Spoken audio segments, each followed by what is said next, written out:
Known to the world as the Enlightened One, the Apostle of Peace and an inspiration for all, this is the place where Lord Buddha was born, Lumbini, in the southwestern plains of Nepal.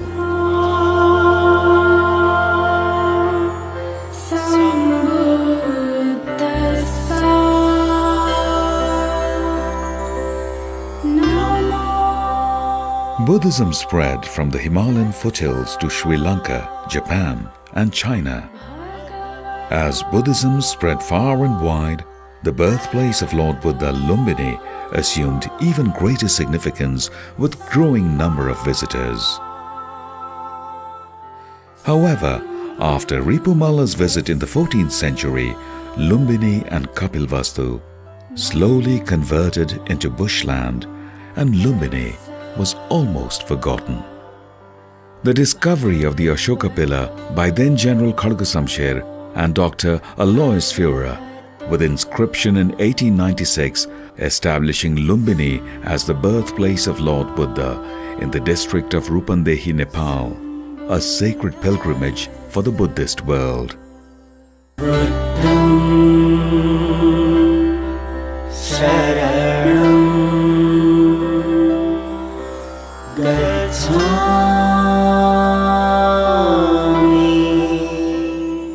According to Buddhist literary sources, around 623 BC, Queen Maya Devi was on her way to Devdaha, her maternal home. Enjoying the luxuriance of Lumbini garden, suddenly a pain she feels, knowing what is to come. She enters the Pushkarini pond to cleanse herself. After emerging from the pond, she proceeded towards the north, looking for some support. She holds a branch of a sal tree, and there a child is born who was to become Lord Buddha, the Enlightened One. The engraving on the nativity sculpture depicts the moment of Buddha's birth. The visit of Emperor Ashoka in 249 BC is significant because of the installation of the Ashoka pillar with inscriptions that provide epigraphic evidence.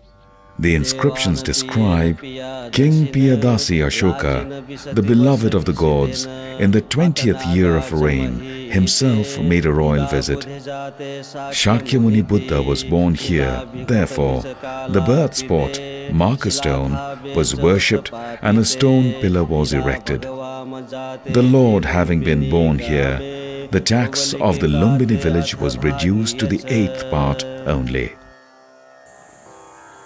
Emperor Ashoka also reset the nativity statue and built many stupas and Buddhist edifices beside the Ashoka pillar. According to the Chinese traveler Huinsang, who visited Lumbini in the 7th century, the top of the pillar carried a statuette of a horse. However, the horse was knocked off by a thunderbolt that struck the pillar. Several accounts of ancient travelers and the findings of research scholars and archaeologists establish Tilaurakot, 28 kilometers west of Lumbini, as the capital from where King Suddhodana ruled. According to Purnachandra Mukherjee, an Indian archaeologist, Tilaurakot fulfills all the external conditions mentioned in the Buddhist literatures. This is where the Buddha spent his childhood as Prince Siddhartha, as he grew up to adulthood in regal splendor. As a worthy suitor, he married Yashodhara, a princess of the neighboring kingdom of Kolia. Devadaha, 55 kilometers northeast of Lumbini, was the capital of Kolia kingdom. Devadaha is referred in many Buddhist texts. So Devadaha should be there. And the story of, the Kapilvastu kingdom, without concerning with Devadaha, cannot be complete. The whole region is called Devadaha. So there are many archaeological sites, and still we have to wait to tell you the exact spot. This represents Devadaha. The focus still remains around Tilaurakot, where Prince Siddhartha and Princess Yashodhara are blessed with a son, Rahul. However, the turn of events and Prince Siddhartha's encounter with the harsh realities of life take him in a different direction.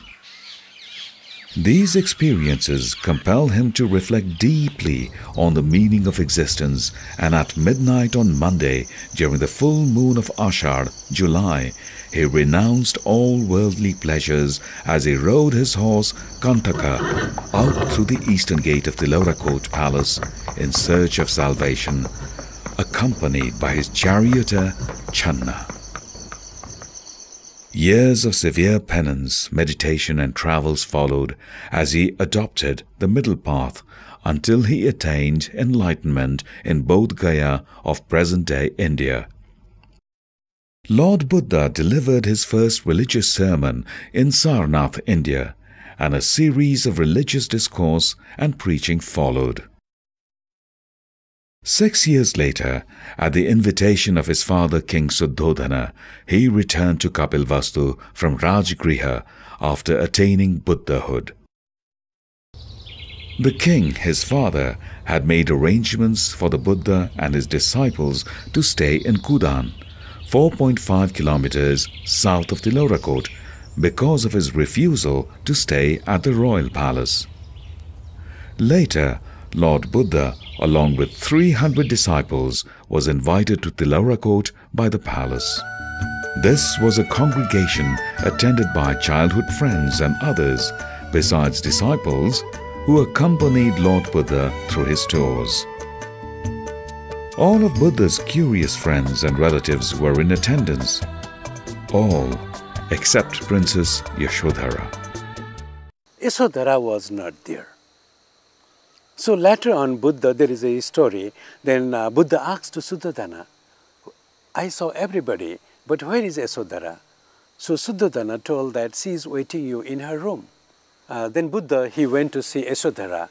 So they met each other in her room. During the sojourn of Lord Buddha and his disciples in Kudan, his son Rahul, other family members, friends and associates entered the ascetic order. It continued for years, and thousands of Shakya youths were now the members of the ascetic order and avowed to non-violence. That made Kapilvastu militarily a very weak kingdom. And this was the right time for those opposed to the prosperous growth of Kapilvastu to strike hard. King Vidudhava of Koshala, remembering the insult and his vow against the Shakyas, attacked Kapilvastu.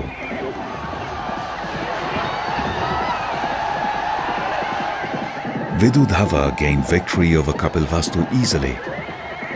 Shakyas fled from Kapilvastu for the safety of their lives. Later, Vidudhava's army encircled the Shakyas in the jungle of Sagarhawa, and they are believed to have massacred thousands of Shakyas out of vengeance.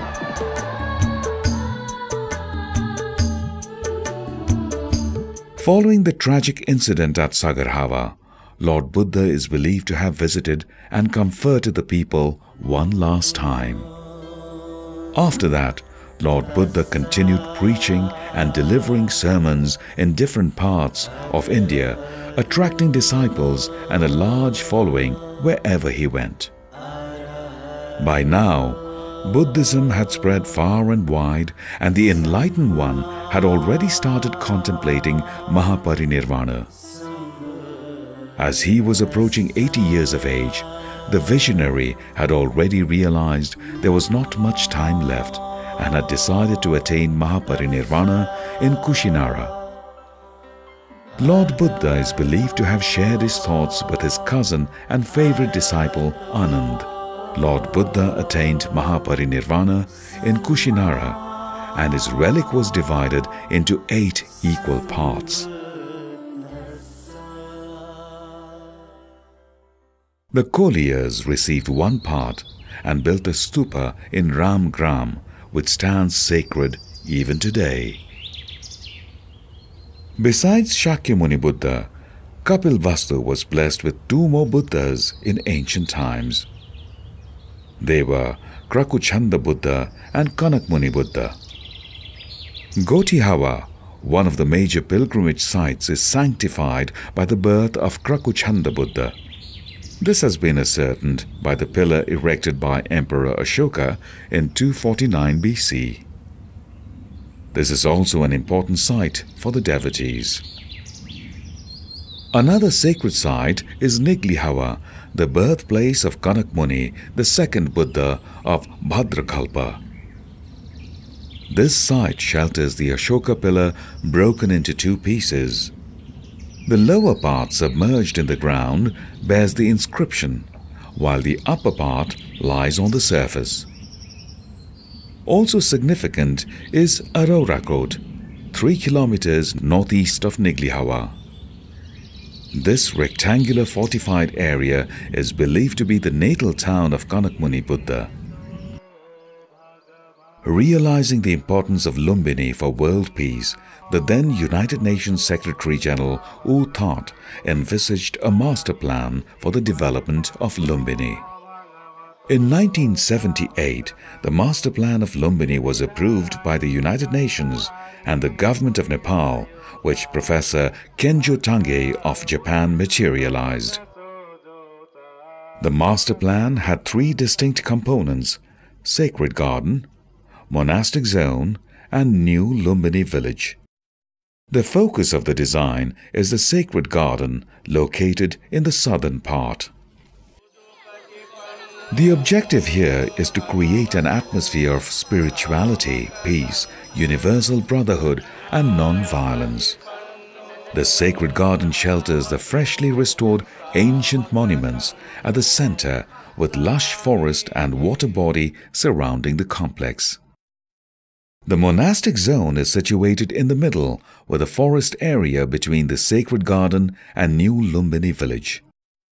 The zone is divided into two monastic enclaves by a central canal. There are 13 plots of land in the East Monastic Zone of Theravada, where numerous Buddhist organizations have constructed monasteries and meditation centers. In the East Monastic Zone, Sri Lanka Mahavihar is a major attraction, also because of the presence of the Bodhi tree. Legends say that the daughter of Emperor Ashoka nurtured the sapling of the ancient Bodhi tree in Sri Lanka. The Bodhi tree in the monastic zone is believed to be a progeny of the same tree that stood centuries ago. The preservation of a relic of Lord Buddha placed by the Sri Lankan President Rajapaksa himself has rendered the monastery even more sacred and venerated. Another relic has been placed by the Sri Lankan President at the foundation of a stupa. And 29 plots have been allocated in the West Monastic Zone for Mahayana schools of Buddhism. Various Buddhist countries and organizations have constructed vihars, and some of them are under construction. Panditaram International Vipassana Meditation Center, Myanmar, is located in this enclave. Vipassana, an ancient technique of meditation, means to see things as they are, and practice of Vipassana is the total healing of human suffering. It is believed that this meditation technique, rediscovered and practiced by Lord Buddha over 2,500 years ago. The northern part of the master plan area is being developed as the new Lumbini village, where the visitors can find comfortable hotels offering necessary facilities. The cultural center lies in the southern part of New Lumbini village. The Lumbini International Research Institute, LIRI, is one of the main attractions of Lumbini village. It's a treasure house of books and other documents for Buddhist scholars and researchers. All the artifacts discovered at the excavation sites have found a rightful place in the museum. The little artifacts and terracotta figurines, dating back thousands of years, provide clues and the missing links connected with the life of Lord Buddha. The Peace Pagoda at the far north of the Lumbini Master Plan is the tallest pagoda in the area. This has enhanced the beauty and importance of Lumbini. The peace flame, located at north of the sacred garden, has been spreading peace throughout the world. The flame was brought from the United Nations in New York in 1986 to integrate peace and harmony among the global community. Construction work at the site, as outlined by Professor Kenjo Tange in his master plan, continues even today. This has been one of the largest and most ambitious projects in Nepal that has withstood and overcome numerous obstacles to get to this stage. UN Peace Committee बाट आउने जुन सहयोग राशि थियो त्यो सहयोग राशि हामीले अपेक्षित रूपमा त्यसलाई त्यो संस्थालाई नि त्यो समितिलाई नि त्यति परिचालन गर्न नसकेको अवस्थाको कारणले त्यति धेरै स्रोत निकाल्न सकिएन र हाम्रो आफ्नै अर्थतन्त्र यति बलियो अवस्थामा छैन कि त्यति धेरै ठुलो पैसा लगाएर 2-4 वर्षमै त्यसलाई सम्पन्न गर्न सक्ने अवस्थाको हाम्रो अर्थतन्त्र छैन। तर पनि नेपाल सरकारले जसै जसै राजस्वको क्षेत्र वृद्धि हुँदै गयो, सरकारको आम्दानी बढ्दै गयो, बजेटरी अङ्कहरू बढ्दै गए, त्यो अनुरूप प्राथमिकतामा राखेर लुम्बिनीमा पैसा थपिदिने गरेको छ। त्यसकारणले अहिले जुन हामी मास्टर प्लानको धेरै अंशहरू तयार भइसक्यो भन्छौं, यो वास्तवमा हाम्रो आफ्नै देशको साधन स्रोत र बेला बेलामा मित्र राष्ट्रहरूले र मित्र दात्री संस्थाहरूले दिएको पैसाले हो। Mayadevi Temple was excavated in 1992 under the joint initiative of Department of Archaeology, Government of Nepal and Buddhist Federation of Japan. The excavation work continued up to 1996. This excavation yielded many archaeological findings, the most notable being the marker stone that established the exact spot where Lord Buddha was born. Recognizing the value and importance of the marker stone, it has currently been housed in bulletproof glass. So what is the religious significance of Lumbini and what are the security concerns of such a valuable site? 4 विशेष धाम जहाँ जन्म लियो लुम्बिनी आज जो नेपालमा पर्छ, जहाँ उहाँले ज्ञान प्राप्त गर्यो बुद्ध गया र प्रथमचोटि जहाँ उहाँले धर्मचक्र परिवर्तन गर्नुभयो सारनाथ र जहाँ उहाँले महापरिनिर्वाण प्राप्त गर्नुभयो कुशीनगर, यी तीनटा चाहिँ अहिले भारतमा पर्दछ र यी चारैवटा स्थलको उहाँले आफैले व्याख्या गरेर जानु भएको हुनाले पनि विशेष गरेर सम्पूर्ण बौद्ध मार्गीहरूले महत्त्व राख्ने स्थान हो। जब यो चारवटा तीर्थस्थलको चाहिँ मेरा अनुयायीहरूले दर्शन गर्नुहुन्छ तब मसँग प्रत्यक्ष दर्शन भएको जस्तै पुण्य लाभ गर्नुहुनेछ भनेर जानु भएको हुनाले लुम्बिनीको विश्व बौद्ध जगतमा ठूलो यसको महत्त्व छ। भगवान बुद्धको पवित्र जन्मस्थल लुम्बिनी धार्मिक, सांस्कृतिक र पुरातात्विक महत्त्वको सम्पदा हो। यसको सुरक्षाको लागि 4 किसिमका सुरक्षा निकायहरू परिचालन गरिएको छ। कोषको आन्तरिक सुरक्षा, ग्रुप 4, सशस्त्र प्रहरी बल र नेपाल प्रहरी। सुरक्षामा प्रभावकारिता ल्याउनको लागि 20 केबी को जेनेरेटरद्वारा रातको समयमा पनि मायादेवी मन्दिर वरपर पूर्ण रूपमा बत्तीको व्यवस्था गरेका छौं। Lumbini is a converging point for people from all walks of life, serious devotees, totally immersed in prayer, research, observation or deep meditation. Casual visitors, aspiring themselves of the religious and historical significance of the sacred sites, and curious onlookers seeking answers to the many unresolved questions. For many visitors, this is an opportunity to unveil the myriad aspects of birth and life of Buddha shrouded in mystery, and they dissolve in the serene surroundings of Lumbini Gardens. From the early visits of Chinese and other travelers to dignitaries of modern day, Lumbini welcomes all with the same love and compassion. Lumbini, the sacred pilgrimage for over 600 million Buddhists worldwide, is also one of the 4 World Heritage Sites in Nepal listed by UNESCO. Well, I believe the significance is twofold. One is certainly the spiritual and holy significance of the place as the birthplace